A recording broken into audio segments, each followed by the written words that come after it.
पंक्तीवाल्याची पंक्तीवाल्याची हां पंगत आहे त्यांची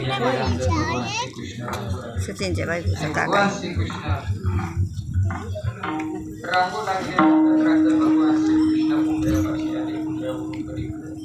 श्रीकृष्णाला रागावर यशोदेला आनंद व्हावा यासाठी का तर भगवान श्रीकृष्ण देव आहे आणि देव तिच्या महाराज पोटी जन्माला असे श्रीकृष्ण राहू लागले. रांगणारे श्रीकृष्ण महाराज राहू लागले. श्रीकृष्ण गोपाळांसह खेळू लागले आणि गोपाळांसह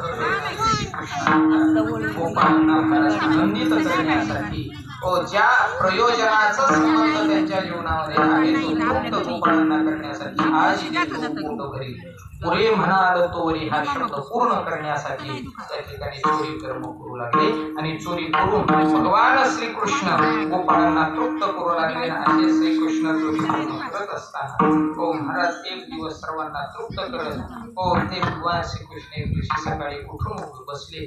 अंथरुणावरती उठून बसल्यानंतर भगवान श्रीकृष्ण महाराज विचार करतात की आपल्या घरामध्ये हा गडबड गोंधळ कशासाठी चाललाय.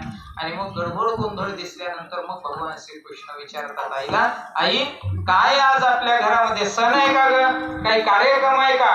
आई म्हणाली पोरा आज तू विचारायचं काहीच नाही, तुझं सगळं विचारणार पप्पाकडे जाऊ द्यायचं, मला काही विचारायचं नाही, मला खूप काम आहे. आणि मग ते पप्पाकडे गेलं आणि पप्पाला म्हणू लागले, पप्पा पप्पा पप्पा म्हणले मारा गप्पा. काय म्हणतो कृष्णा, म्हणले काय आज आपल्या घरी. ते म्हणले अरे बाबा घरीच नाही तर अख्ख्या गोकुळात. मग श्रीकृष्ण बाहेर जातात आणि पाहतात तर आनंद दिसला गोकुळामध्ये. आणि मग भगवान श्रीकृष्ण गोकुळात आनंदाचं वातावरण पाहिल्यानंतर नंदराजाला विचारतात काय हो गोपाळ. आणि मग नंदराज म्हणतात कृष्णा आपण आज मोठा उत्सव साजरा करतो, इंद्राला भोग देण्याचा कार्यभाग आज संपन्न होतो आणि या इंद्राला भोग देण्याच्या या इंद्र यागाचा आजचा प्रमुख दिवस आहे. आणि म्हणून भगवान श्रीकृष्ण इंद्र यागाच्या निमित्तानं सर्व गोकुळ सजताय कृष्णा एवढं लक्षात ठेव. आणि मग श्रीकृष्ण म्हणू लागले पण इंद्राला भोग आजच्या दिवशी का.